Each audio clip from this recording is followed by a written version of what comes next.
everyone, and thanks for tuning in. Welcome to your daily dose of international yachting, sailing, and boating news for Thursday, May 19th. If you like what you see or hear, please do subscribe. If you have a story or a suggestion, please do feel free to reach out to us at info@yachtinginternationalradio.com. Now for the news.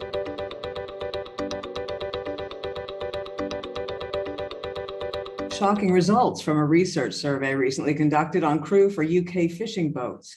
Tales of 20-hour shifts, pay of £3.50 an hour, racism, sexual abuse, and physical abuse. According to a new study, 1/3 of migrant workers are being exploited and abused on board UK fishing vessels. Recruitment for these jobs are mainly done in the Philippines, Indonesia, Ghana, Sri Lanka, and India. And once hired, the crew are issued seafarer transit visas.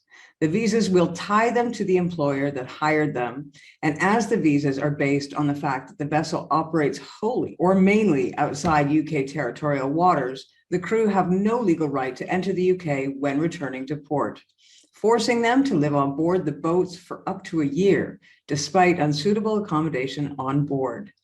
The Fishermen's Welfare Alliance and the International Transport Workers Federation have called for the closure of the loophole that allows transit visas to be used on fishing vessels.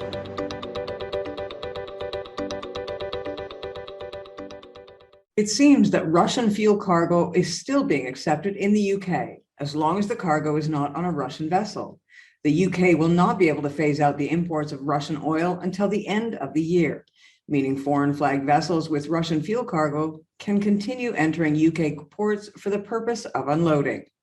It seems that Greenpeace has taken exception to this, and over recent weeks, several ships have had to alter their course after protests at both EU and UK ports have blocked their way. The latest protests prevented a Greek-based tanker carrying fuel cargo from Russia from entering the navigated terminal Thames site in Essex on Sunday.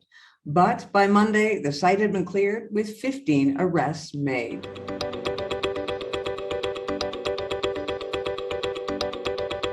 Seafarer groups have won the right to mandatory social connectivity for crews, including internet access, but may end up having to pay for it. The latest changes to the Maritime Labour Convention sees internet access as a mandatory provision.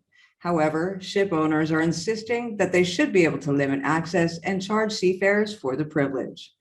The Seafarers group lobbied to ensure that any charges levied remain an exception, and if charges are imposed, they are reasonable.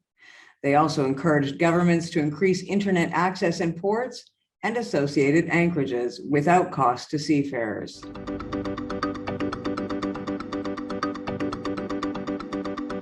According to the Italian media, the 27-meter motor yacht Naseem caught fire and sank late on Thursday, May 12th. The incident took place 5 miles off the coast of Santa Maria di Luca, with Coast Guard having rescued all crew on board. The cause of the fire remains unknown, and while the Coast Guard has been busy investigating the surrounding area affected by the fire, the Maritime Authority has opened an investigation.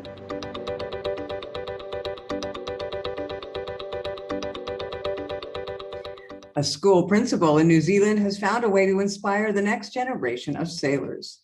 Principal Greg Allen purchased 6 old sailing yachts for a grand sum of $100 and set about teaching the kids how to restore them. Pupils learned how to do water blasting, fixing fiberglass, timber, and painting. Once the boats were deemed seaworthy, the sailing lessons began.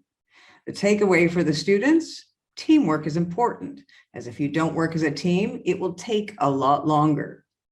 And after a few hours on the lake, these 12-year-olds all figured they were expert sailors.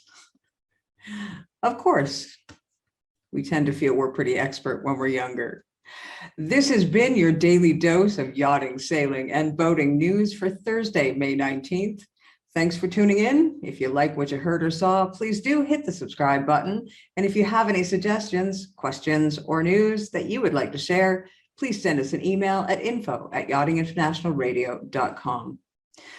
My name is Ria. I have been your host, and I will see you back here tomorrow morning at 0600 CET, midnight EST. And I hope you all have an amazing day.